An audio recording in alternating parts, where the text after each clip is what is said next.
my pretties, it's Nerdy Witch here with Logan for part 2 of the Allegheny Lunatic Asylum. And I asked Logan to help me for the first part of this because one of the more powerful experiences we had actually happened to Shorty over here. So we signed up for the Heritage Tour, so it was purely history. Nothing about the ghosts that were supposedly haunting the entire grounds of the asylum. And I'm listening very intently to the tour guide through the Civil War part of the tour. And Logan's tugging on me like, "Mommy, Mommy, Mommy." So tell them what you were experiencing. Okay. So when we first started, blah blah blah blah blah blah. Well, yeah, a couple minutes later, I told Mommy that I see glitchy spots, and I always thought they were ghosts. So, once, a little bit further in, I saw, like, a glitchy spot in the shape of a little girl. I put my hand right there, and it felt cold. Right, so Logan's trying to tell me all this, and I'm like, yeah, whatever, because I'm trying to listen to the tour guide. Well, Logan went to Logan's father's, and I was watching some YouTube videos on the Allegheny Lunatic Asylum, and I'm going to put a link in the description below. But in that main first part, from the original part of the asylum through the Civil War, there's a little girl, I think her name is Lisa, that likes to haunt that area. And she's particularly fond of playing with toys, playing tricks, making Cracker Jack boxes dance. I was so intent on listening on the history, I didn't even think about ghost hunting. And Logan went running back to the computer and wanted to play games. I'm cool with that because now I can tell you about more of my experience. In my slideshow of the tour of the asylum, I mentioned that I had kind of a jerky feeling about the doorway, and I found out later that's the haunted part. No good explanation there, but that was like the max of my experience while I was at the asylum. I got incredibly ghost sick on my way back home. And I didn't even know that ghost sick was a thing.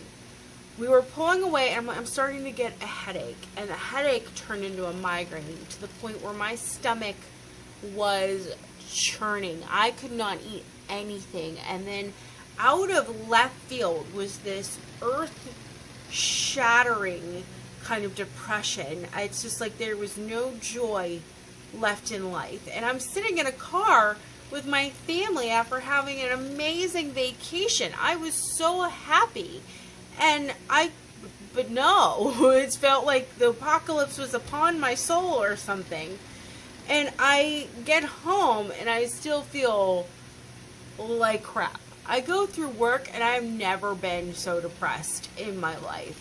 And I get on the Google and I put in my symptoms and then after ghost hunting, and then sure as shit, there is ghost sickness. And it's a certain kind of sickness that I believe comes out of a lot of Native American and Mesoamerican medicine, where a spirit has drained your joy, and depression is actually caused by spirits, and that it can be cleansed out. And I kind of called BS on it after all that alternative early ideas of mental instability, and I was like, screw it, I'm desperate, I'm gonna try anything.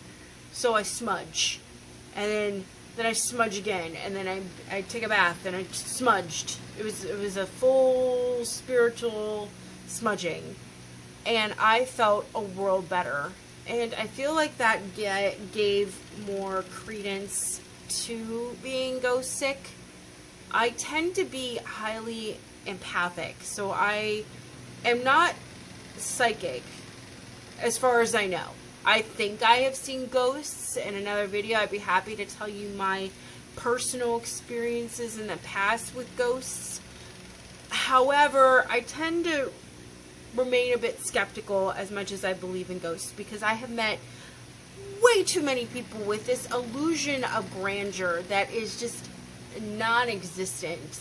I know a kid who thinks he's the reincarnation of King Tut. Dude, do you know the chances that you and your mother are both reincarnations of Nefertiti and Tut? I mean, it's just...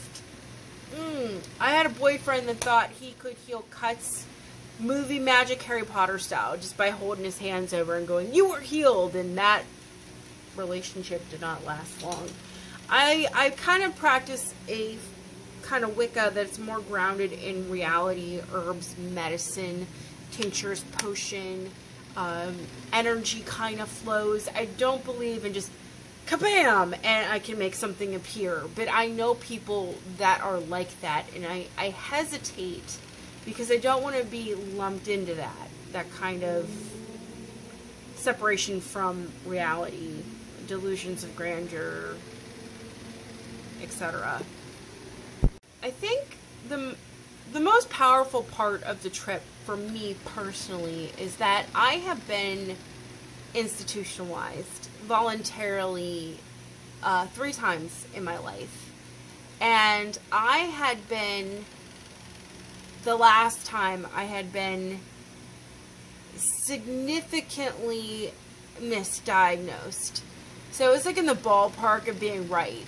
They thought I was postpartum depressed, which I was. Gave me medication for depression. I had a very, very bad reaction to it. And then they like, "Oh, guess what? You're bipolar." So as soon as they gave me this diagnosis of bipolar, they start loading me up with antipsychotics and very extreme medicines. And I was having such a bad reaction to the medicine that my hand had curled and fixated to my body, and I was literally drooling. My friend came to visit me and was practically in tears because he just thought I was a little sad after having a baby and Logan's father leaving me. And it was bad, the kind of medications that they had and me on. Finally, they figured out some sort of cocktail that kept me pretty sedated but not drooling and physically retarded. So it was some cocktail of lithium, Ambient, and Respirodol, I think. I mean, it was very heavy antipsychotics, and I was on them for a few months and I couldn't function. I had my doctors take me off of them, and I survived medication-free for a very long time until I was pregnant with Evelyn. And this time I volunteered for outpatient prior to giving birth, knowing that I was prone to postpartum depression. So they gave me a medication at the lowest dose possible, and it was literally what I like to call taking the edge off. I was full-blown stuffy. I could still cry when I was sad. I still got mad. I still got really happy. There was no zombification happening, and I was in control. And because I could stop the medication whenever I wanted, I could keep going, I could try different ones. I had all these choices because I would go to the hospital and then get in my car and go home. No harm, no foul. So if you made it this far into the video, I need you to comment kumquat. That's right. Please comment kumquat. I needed more light. How's that for magic for you? Anyway, after my experience of a institution, I mean, even with me just being postpartum depressed, I was lumped in with people who were schizophrenic, very severe cases of cutting and all this other stuff, and then there's just poor little sad Steffi who can't stop crying over her messed up life thanks to Logan's dad. I mean, And then they just treat me for bipolar, load me up with medications, and push me out the door as fast as possible.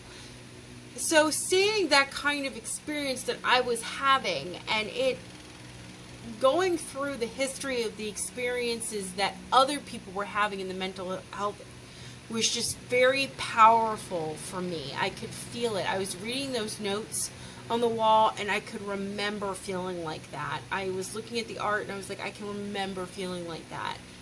So after I shook to go sick, I started doing some research, very heavy research, which is how I came across the Lisa video. But I was reading about what I felt was very similar to the American Horror Story. I thought Asylum was based on Allegheny, and it wasn't. It was based on a very common string of events happening at multiple institutions nationwide. That's why it's an American horror story, not just a West Virginian horror story. Sure as shit, though, the reporter was based on a real story. The reporter had come from Pittsburgh and was given nothing but fluff pieces. And she goes, screw you, I'm going to write a real story. Quits the paper in Pittsburgh and goes works for some other paper. And they have her committed for 10 days. And she wrote about the atrocities of some of the treatment that she had received. But she was only there for 10 days. And the article just like blew up. It blew people's minds that people were still treating mentally ill people in this fashion, and it was calling for more reforms. But this was also at a time where she hopped in a plane and flew around the world in under 80 days to challenge Jules Verne. I mean, this lady is impressive. Again, link below. So this spawned a series of investigations into the field of mental health, and probably my favorite, can't remember the doctor's name because I am not a professional, but he did a study where he sent placebo patients into asylums, very similar in like the 60s, where they were pretending that they were schizophrenic and heard voices, and then once they were admitted to the hospital, quit exhibiting these symptoms, and they wanted to see if they would still give medication. And they were still receiving barbaric treatment along with wrong medications, misdiagnoses, and then subsequently had themselves released after they fell in line with the program, which literally means accept the medication, check all the right boxes, even if you have to lie, and they let you go with these false medications. So then he released his report, and all these people in the hospital were freaking out. And they're like, no, this isn't right. You tricked us. We can prove that we can properly give a diagnosis. This is not a pseudoscience. This is a science, darn it. So he grabs another team, or he goes, okay, I'm going to send more pseudo patients into several different institutions, and I'm not going to tell you which ones. I want you to give me a list of patients that you think are placebo patients, that aren't actually mentally ill, that they just whatever. So he gets a list back of over 100 names. I can't remember the exact number. And he goes, haha, tricked you again. I didn't send anybody. And this was a few decades before I was even born. So they were aware that not every case is a severe case. It's not like A plus B equals C, so administer said medication D. Okay, it's not how it works. But that was happening in the 60s, and I feel like that happened to me. And it wasn't until I went into outpatient when I was preparing for Evelyn's birth when I found out that I am a high-functioning bipolar. She told me I was definitely given the wrong medications, and I was given 100% control on if I wanted to take medication or not. I got to discuss my options. I didn't have to say all the right answers for them to go, no, you don't need medication. I was in control of my own mental health. And these institutions don't do that. They didn't do them, and they don't do it now. And they're still overrun. There's still so many people in there that they're kicking people in and out as fast as possible. They might not be cramming 8 people into one room like they did in West Virginia back in the 80s and 50s or whatever. But there's still, you can't get a bed when you need help. It's hard to get inpatient. It's hard to get coverage. There's reforms that need to happen. And I think you have to really kind of look at these things and say, where is it? You know, I mean, I had to fight it took me 8 years to kind of really get a grasp on my bipolar and how to figure out how to fully get the proper mental help and support that I needed. The agencies, the care, it's only being put into place now, and it is freaking 2018. We're hitting Space Odyssey level of time travel at this point, and so many advancements have been made, and so many are still being lost. How is that happening?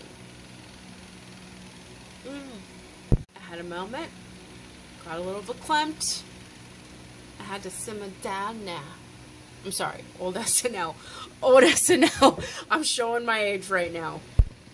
But I think that sums it up. I had a hard time with editing that video for Asylum because that tour was 3 hours long.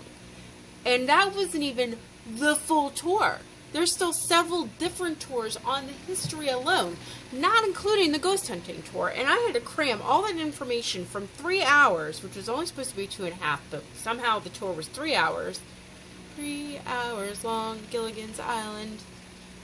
This is why I'm not a professional singer. Anyway, down into what turned out to be 25 minutes. Because I had so much information and I missed so much. You have to go. You have to experience it. If you've ever been sad, if you've ever just trying to connect with the human race and realize that your experience isn't unique and that it can be so much more horrific, and then the possibilities for positivity and reform and care and treatment are out there. It's just you just need to do it. It's a mind expanding experience. Ghosts aside, just put the ghosts out of your head for a minute, and we'll save the ghosts for Dixmont. That's what we're going in there. We're going in there for that, that's a retirement home. But the appeal of the Asylum for me was not that it was highly active or that this was my best chance to commune with a ghost. I'm an empath. I feel what they feel. I can't talk to them. I'm lucky if I see the spirits, and even then when I do, I still get scared. I'm 31 years old. I'm like a built-in skeptic, even though I practice alternative faith. It's just kind of this thing. So that's it. I need you to like this video, please, because if you do, I will start ranting some more in just general vlog style. Comment. That way I know what you want, what you like, what you didn't like. If you've got questions for me, I'd love to answer them. And then subscribe, because I have so much more content to share with you. I've got how-tos coming up. I've got more vlogs planned. I have that ghost hunt. And how to make soap and candy and a bunch of weird stuff. So if you don't want to miss a second of it, you need to subscribe. And if you're really intent, hit that notification bell. And that's it. We're going to ignore my social media right now. This is video time. This is YouTube time, and I have set it aside for you. So I'm done. I really want you to take care. Thanks for coming in here. I'd love to see the secret word commented below as well. And that's it for me today. Yeah, I'm done. All right. Bye, witches.